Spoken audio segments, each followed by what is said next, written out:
आयुषी, हाँ।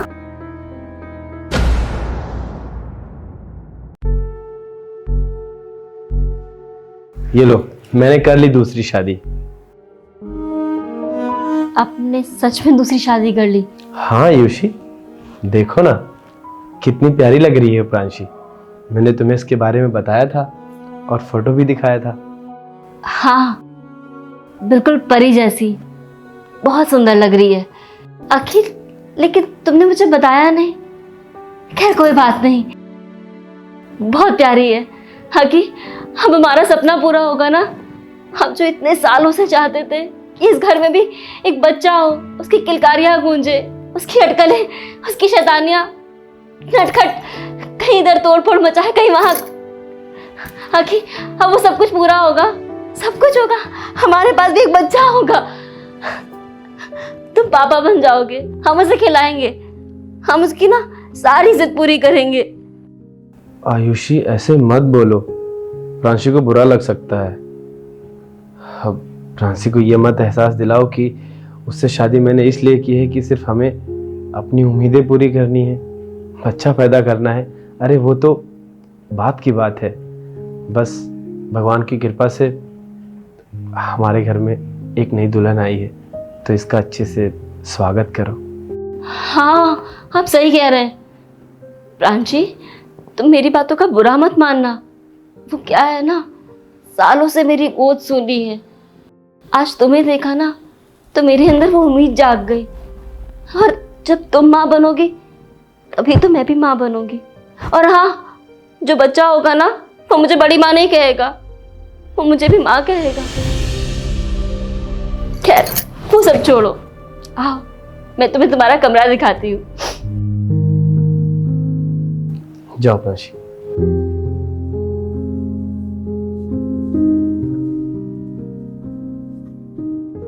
आओ बहन बैठो, गई होगी, थोड़ी देर आराम कर लो।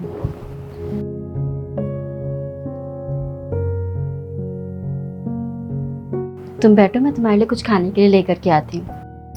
नहीं नहीं दीदी, आप बैठिए, जब मुझे भूख लगेगी मैं आपको बता दूंगी। सुबह से तुमने कुछ भी नहीं खाया है, भूख तो लगी होगी, मैं लेकर के आती हूँ। अरे नहीं दीदी, जब मुझे भूख लगेगी तो मैं सच में बता दूंगी। आप बैठिए आके।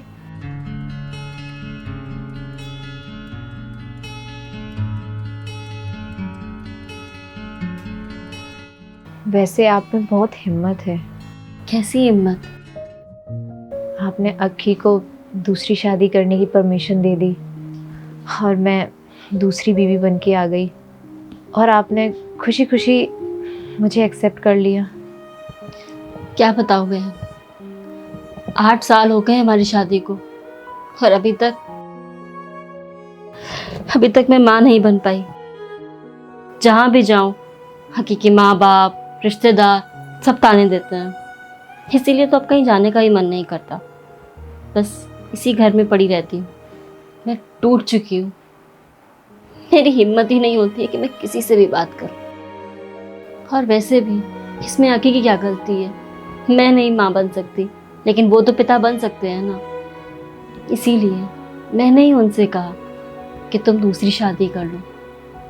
पर तुम ये कभी मत सोचना कि मैं तुम्हें दूसरी बीवी की तरह देखूंगी उनकी। नहीं, तुम मेरी छोटी बहन हो और मैं तुम्हें छोटी बहन की तरह रखूंगी। वैसे ही प्यार दुलार सब दूंगी तुम्हें। बस बहन, तुम मेरा घर मत तोड़ना। मैं तुम्हारी और अकी की गृहस्थी के बीच में कभी नहीं आऊंगी। नहीं नहीं दीदी, आप हाथ मत जोड़िए। जैसे आप मुझे रखेंगी मैं वैसे ही रहूंगी। आप मेरी बड़ी बहन जैसी हैं। आपकी बात मानना मेरा फर्ज है। वाह, तू बिल्कुल मेरी छोटी बहन जैसी है। पता है, तुम्हारे आने से पहले मुझे लग रहा था कि ना जाने कैसी होगी, लेकिन तुमसे मिलने के बाद मुझे बहुत अच्छा लग रहा है। तुम बहुत प्यारी हो।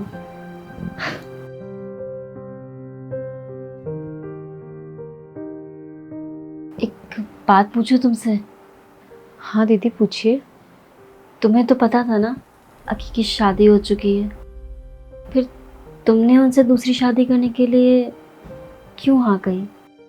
मैं और अक्की एक ही ऑफिस में काम करते थे अक्की से मेरी रोज़ बातें होती थी। मैं कुछ चीज़ों को लेके परेशान रहती थी। वो मुझे बहुत समझाते थे। उनसे मुझे कब प्यार हो गया समझ ही नहीं आया। जब मैंने उनको अपने दिल की बात बोली तो उन्होंने मना कर दिया कि मैं शादीशुदा हूँ। पहले मैंने सोचा कि अक्की चाहते तो वो झूठ भी बोल सकते थे मुझसे, पर उन्होंने मुझे सच बताया। फिर उन्होंने आपके बारे में मुझे सारी चीज़ें बताई कि आप उनको बोल रही थी कि दूसरी शादी कर लो अक्की, मैं तुम्हें बच्चा नहीं दे सकती हूँ। मैंने सोचा अक्की किसी और से शादी करेंगे तो इससे अच्छा मैं उनसे शादी कर लेती हूँ, क्योंकि मैं उनसे प्यार भी करती हूँ। ये तो बहुत अच्छी बात है। और किस्मत का खेल तो देखो, अच्छे लोगों को अच्छे लोगों से मिला ही देते हैं। खैर तुम आराम करो, ये तुम्हारा कमरा है, इसकी हर एक चीज़ को मैंने अपने हाथों से सजाया है। तुम्हें कोई भी चीज़ नापसंद हो ना तो बता देना, मैं उसे हटा दूंगी। और तुम्हें कुछ भी चाहिए हो ना तुम सीधे मेरे पास आ जाना, मैं तुम्हें हर वो चीज़ ला करके दूंगी जो शायद मैं चाहती थी मुझे भी मिले। तुम्हें इस घर में कोई भी कमी नहीं होगी। और अगर अक्की तुम्हें परेशान करे ना तो भी तुम मेरे पास आ जाना, हम दोनों मिलकर के उसको सबक सिखाएंगे। ठीक है दीदी, और थैंक यू। ठीक है मैं चलती हूँ, तुम आराम करो।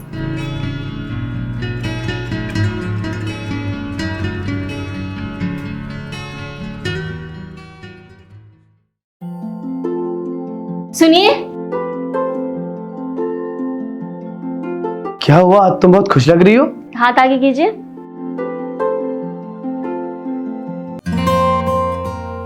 अरे तुम प्रेग्नेंट हो गई क्या?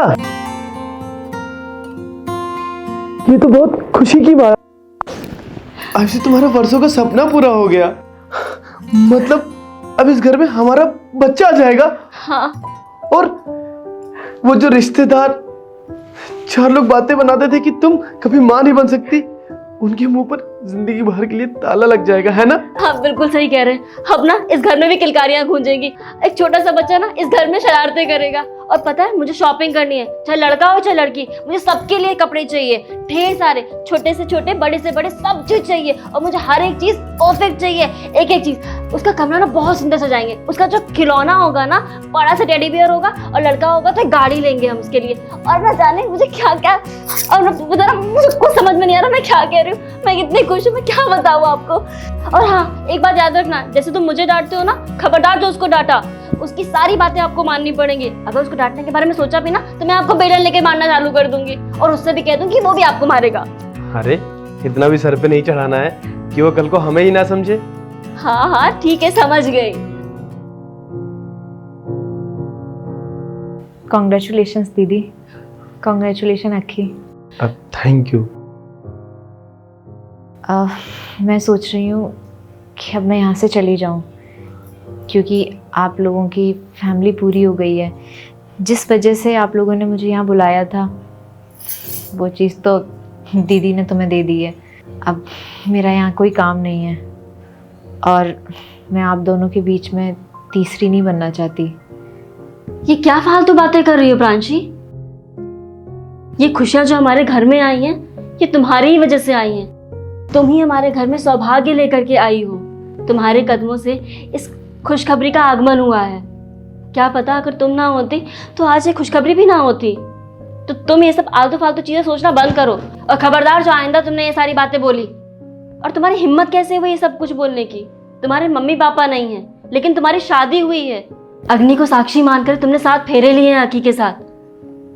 कोई दुनिया में माने या ना माने, लेकिन हम इस शादी को मानते हैं, और तुम भी मानती हो। तो आइंदा से ये सारी बातें अपनी जुबान पे मत लाना, क्योंकि मैं नहीं सुन सकती हूँ।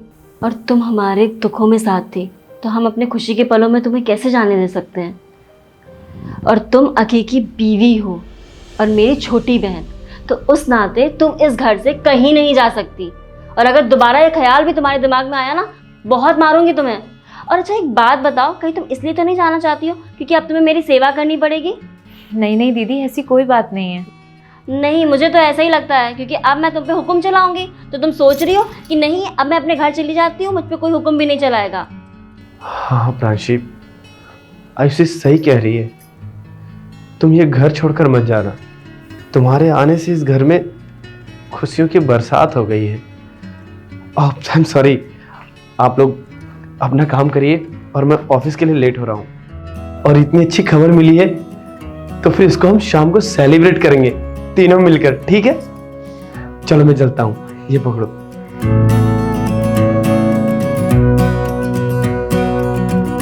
Bye bye.